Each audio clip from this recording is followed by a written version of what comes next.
Hello students. आज मैं फिर ऑब्जेक्टिव का अगला पार्ट लेकर आया हूँ और चलते हैं। आज द अर्थ से शुरू होगा।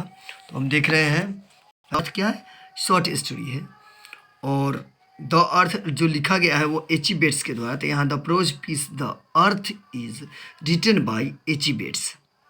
अगला क्वेश्चन है, H E Bates was born in. H E Bates का जन्म कब हुआ था? तो 1905 में। कब हुआ था? 1905 में। H E Bates died in the year. H E Bates की मृत्यु की बात करें तो 1974 में, 1974।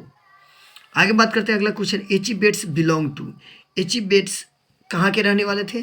तो इंग्लैंड के, यानी कि ब्रिटेन के रहने वाले थे। अगला देखते हैं question, Johnson's only son was. The earth में, द अर्थ चैप्टर जो है इसमें एक किसान रहते हैं जिसका नाम रहता है जॉनसन, और एक उनका एक लौता बेटा रहता है जिनका नाम रहता है बेंजी। तो यही क्वेश्चन है, Johnson's only son was Benjy. After how many years Johnson couple realise that their only son was not quite like other and so look him to a doctor took him to a doctor.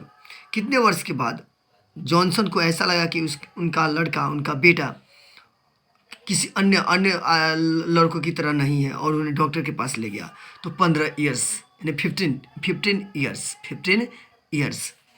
The word in the chapter persuade means same as persuaded. यहाँ persuade है, persuaded का मतलब क्या होता है? Convinced. Convince, कान फूकना, बताना भी अर्थ होता है। What did the doctor advise the Johnson's couple for the mental growth or development of the mind of their only son? Doctor ने जॉनसन पति पत्नी को कौन ऐसा सलाह दिया बेंजी के विकास के लिए? तो गिव सम ऑक्यूपेशंस, कुछ पेशा, कोई काम दिया जाए उसे करने के लिए। अगला क्वेश्चन है, all that Johnson couple had was the. Johnson couple, Johnson के जोड़ी यानी कि दोनों पति पत्नी की बात हो रही है, कुल मिलाकर जो था वो क्या था? अर्थ था। यहाँ अगला क्वेश्चन है, Benjy had understood that the hens exist for the purposes. Benjy यह बात समझ गया था कि लोग मुर्गियाँ रखते हैं किस लिए? लेंग एग्स, अंडे के लिए, अंडों के लिए। Benjy had left school at the age of. Benjy कितने वर्ष की उम्र में स्कूल छोड़ दिया था? 14 वर्ष, यानी 14 वर्ष की उम्र में बेंजी स्कूल छोड़ दिया था। For many years Benjy's father had been. बहुत वर्षों तक बेंजी के पिता रहे थे क्या? Local preacher. लोकल प्रीचर माने होता है प्रचारक। Johnson couple planned for a small ceremony when Benjy was of the as.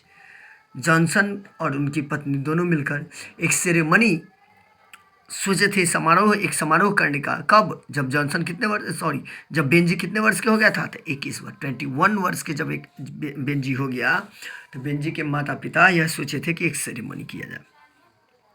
अगला क्वेश्चन है, Benjy got a passbook having pretty money in bank. Benjy got a passbook having pretty money in bank when was of the age. Benjy को passbook मिला जिसमें पैसे थे, और वो कब, कितने वर्ष की उम्र में? तो 21 वर्ष की उम्र में। अगला क्वेश्चन है, when Benji possessed A passbook from his parents his passbook had low much amount. ध्यान देंगे, यहाँ है बेंजी को जब पासबुक मिला तो बेंजी, उस पासबुक में अमाउंट कितना था? मोर देन 230 पाउंड्स। याद रखेंगे, बेंजी को जब उसके माता पिता पासबुक दिए तो उसमें कितने पैसे थे? तो more than 230 pounds. More than 230 pounds, 230 pound से अधिक। अगला क्वेश्चन है, Benjy married Florence at the age of. Benjy से जिस लड़की से शादी किया उस लड़की का नाम था फ्लोरेंस, और वह कितने वर्ष की उम्र में शादी किया? तो 40 वर्ष की उम्र में। बेंजी 40 वर्ष की उम्र में शादी किया। चलिए अगला क्वेश्चन देखते हैं, इंडिया थ्रू ट्रेवलर्स आई। ये बहुत ही इंपॉर्टेंट चैप्टर है और ये पर्ल स्बक द्वारा लिखा गया चैप्टर है। यहाँ देखेंगे, the family doctor of Pearl S Buck belong to. Family doctor Pearl S Buck कहाँ के रहने वाले थे? इंडिया के। और ये क्वेश्चन तो एक है, India through travellers eye is written by Paul S Buck. तो यहाँ हो गया, Who let Pearl Sbuck know about Buddhism and life history of Lord Buddha? Pearl Sbuck को गौतम बुद्ध के जीवनी के बारे में हमेशा कहा करते थे। कौन? उनके पिता, फादर कहा करते थे। The word colour reminds the writer of, रंग शब्द का याद जो दिलाता है राइटर को, क्या? Indian life. अगला है, a young Indian friend of the writer was married to, लेखिका का एक सहेली थी जिसकी शादी हुई थी किस आदमी से? थे एक Kashmiri man. According to the writer, the skin color of the Kashmiri is a lovely cream and the features are a classic as the, माने राइटर के अनुसार कश्मीरी लोगों का जो होता है कलर वो लवली क्रीम होता है, उसका फीचर्स क्लासिक होता है। कैसे? तो ग्रीक की तरह। कैसे? ग्रीक की तरह। Indian people be recorded as belonging to which race, Indian people जिस समूह से संबंधित है उसे किस नाम से जानते हैं? जिस रेस से संबंधित है उसे कॉकेशियन रेस कहा जाता है। क्या? कौन race? Caucasian. The intellectuals in India were restless and embittered because of slavery, भारतीय जो बुद्धिजीवी, इस चैप्टर में बताया गया है, भारतीय बुद्धिजीवी लोग थे वो हमेशा बेचैन रहते थे। किसके कारण? तो गुलामी के कारण। जो अंग्रेज़ों का गुलाम था वो गुलामी पसंद नहीं करते थे, ये बात बताई गई है। The great lesson that India had to teach the west was, एक बहुत बड़ा पाठ जो इंडिया ने पढ़ाया है पश्चिमी लोगों को, क्या था? इट्स कल्चर एंड ट्रेडिशन, इसकी सभ्यता, संस्कृति, परंपरा, ये बात है, इसकी संस्कृति और परंपरा। The plan was that India would rebel against England just after, Indian लोग, यह बताया गया था कि भारतीय लोग तुरंत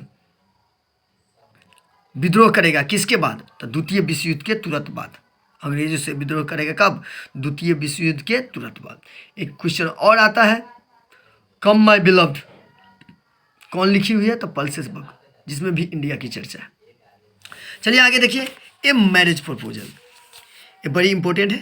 ये मैरिज प्रपोजल जो है वह वन एक्ट प्ले है। कई बार क्वेश्चन ऐसा दे दिया गया है कि what is a marriage proposal, तो ए मैरिज प्रपोजल है is a one act play. Who is the writer of the prose piece A Marriage Proposal? The Anton Chekhov. Anton Chekhov was born in 1816, 1860 ईस्वी में। When did Anton Chekhov die? Anton Chekhov की मृत्यु कब हुई थी? तो 1904 ईस्वी में। Mister Stepanovich Chekhov is a landowner, यहाँ याद रखिएगा, इसमें 2-3 कैरेक्टर हैं जो बड़ी इंपॉर्टेंट है। एक लुमूव, एक चुबुकोव और एक नेटेलिया के पिता चुबुकोव रहते हैं, जो यहाँ हम बता रहे हैं वो एक लैंड ऑनर रहते हैं। कई बार क्वेश्चन पूछा है, Natalia is the daughter of, Natalia किसकी बेटी रहती है? तो चुबुकोव का। How old is Natalia, how old, कई बार क्वेश्चन पूछा हुआ है। Natalia 25 years, Natalia is 25 years old, Natalia 25 वर्ष की रहती है। अगला क्वेश्चन है, a marriage proposal present characters who cause their own discomfort,